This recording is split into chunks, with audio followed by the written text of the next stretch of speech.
Welcome back for another video. I'm Eharbad, a free-to-play endgame player in Raid Shadow Legends. Today is going to be another video focusing on Teodor the Savant. This time we're going to be looking into the insane duo of Teodor with Crypt-King. During the videos I made shortly after pulling Teodor, I showed these two beating Ice Golem 25 and Spider 25, both pretty quickly and at 100% consistency.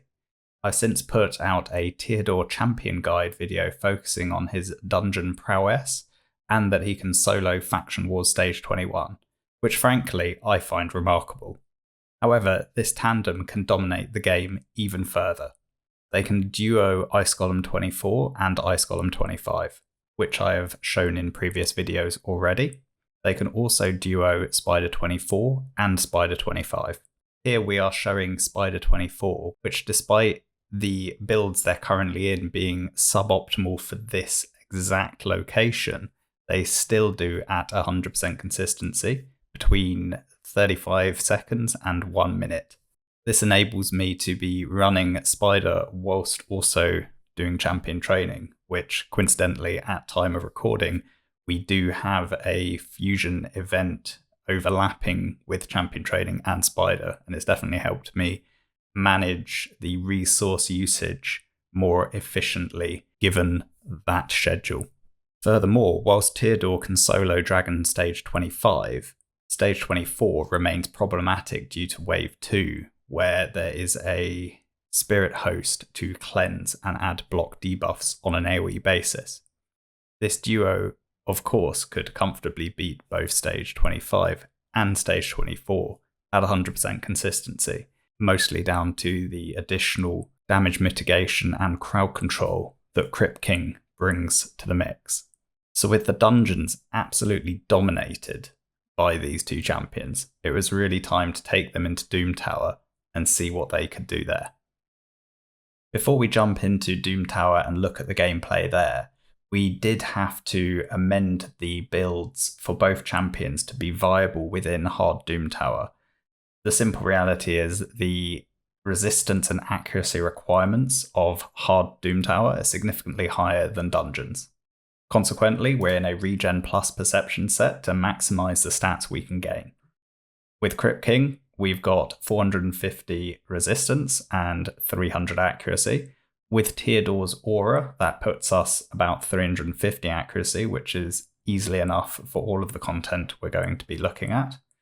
The speed you might think is a little bit low as we're below 250 speed. However, we do have increased speed coming from Teodor, but we also have Spirit Haste. So when our food dies, we're getting another 24 speed, which puts us comfortably faster than any of the bosses in Doom Tower. Beyond that, it's just about stacking as much effective HP as possible. Ideally, I would have a little bit more, but this really was the limit that I could reach on my gear without stripping it off key champions. In terms of the masteries, these are the same masteries that I've shown in previous videos. I don't have the third tier 5 and I haven't selected the third tier 4. I don't think it's necessary. I don't see any mastery here that's going to be significantly beneficial, that's really going to change things for me. I don't want to pick up Evil Eye because of certain Doom Tower bosses where TM reduction causes problems, such as Griffin and Bommel. Then with Teodor, similar kind of idea. We've got 450 resistance, 290 accuracy, which again with the aura puts us at 340, which is sufficient. 257 speed, so again we're quick enough, particularly once we have the Spirit Haste engaged. And then it's really, I've just stacked as much effective HP as I possibly could. Due to Teodor's higher base stats, and that I built Teodor with slightly higher quality gear than Crypt-King, the effective HP has come out significantly higher on Teodor. In terms of masteries, again, these are the masteries that I've shown in previous videos. I still do not have the third tier 5 or third tier 4. I don't think you need any of those masteries to make any of the content work with Teodor. I think farming them is simply a waste of energy. Again, I would avoid taking Evil Eye to keep the build as flexible as possible. And I also would avoid taking Cycle of Magic because Teodor has a good speed tune by himself, and I think you're more likely to disrupt the rhythm if you take Cycle of Magic. All right, so let's jump into it. The first place I wanted to show was Celestial Griffin. We do have an AI preset for this. You do need one. On round 1 and 2 on Teodor, there is nothing, and then on round 3, I am just forcing the A2 to be prioritized, and then Chemistry to be number 2. With Crypt-King, I'm forcing him to open with Deathfires and then not use it again. Same on round 2, and then on round 3, I am forcing Deathfires as number 1. And for Griffin, you can actually turn off Elemental Unity. You don't need it. In terms of forcing the A3s on the waves themselves are actually quite weak, so it's not really a big deal either way. You definitely could enforce it, but at the same token, I actually kind of want my ads to die quickly, so I don't really mind if the enemies take turns. They're pretty weak in these Doom Tower boss waves. Once we're through wave 1, same rinse and repeat on wave 2. It's pretty straightforward. Doesn't take too much effort for us to get through to the boss. The boss is the challenge the boss is the challenge here. Right, once we're through to the boss, we are opening with the A2 there to get the HP burn on as quickly as possible. The boss does cleanse himself, and it's about trying to find that cycle such that we've got the HP burn up for as many ticks as possible before the Griffin keeps cleansing himself. So we've got this nice cycle where we're continually putting the HP burn back on the boss after he cleanses himself, for the most part. We are outcycling the boss, so it doesn't line up perfectly consistently, but we are also getting decreased attack on the boss regularly, which really reduces the amount of damage we're taking. We do have enough resistance to generally not take any of the boss mechanics back to us. This would be a very quick run if the Griffin boss didn't keep cleansing himself, but he does cleanse himself. As a consequence, it does take a little bit of time, but it is basically 100% consistent.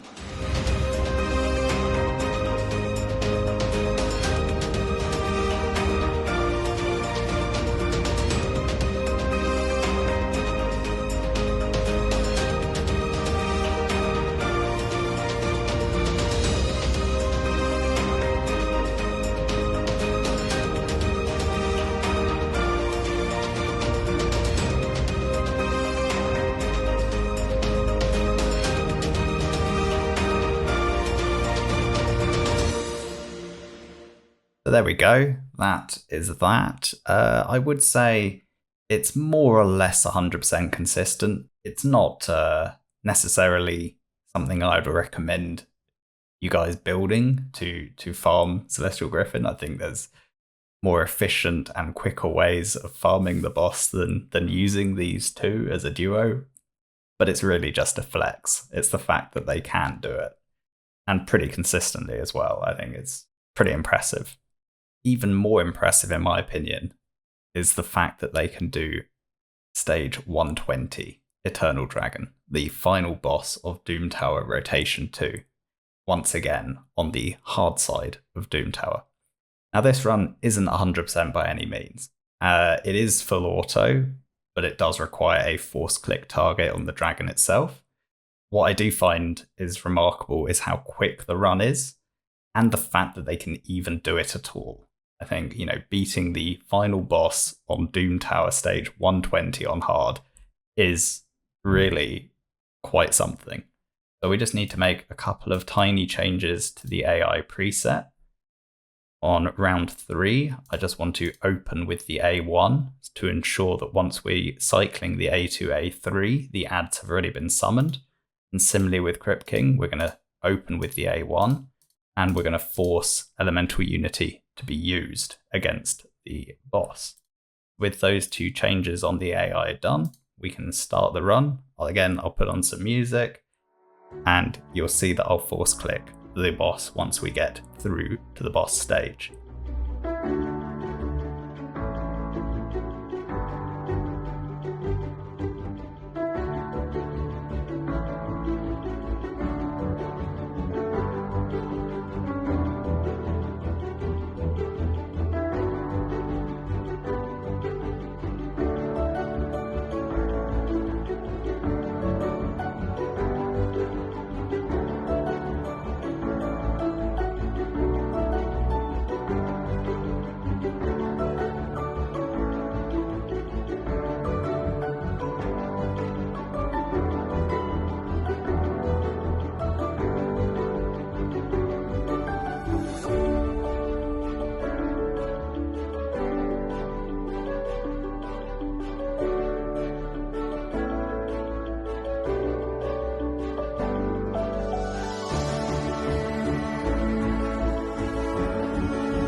And there we have it.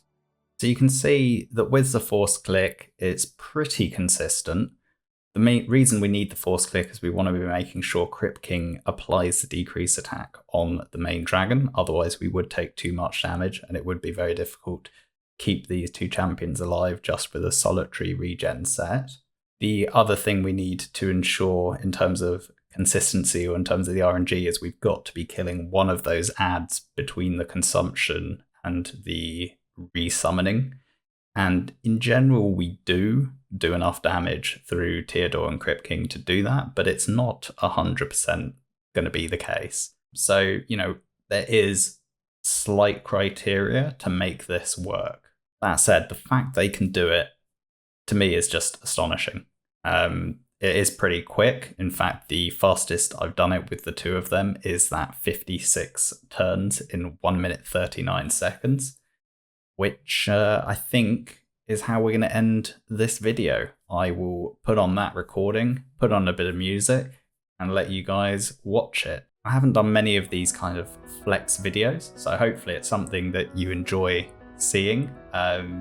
These two champions are just so strong together, and it's been quite a lot of fun just sort of tinkering around in different parts of the game to see what they can do.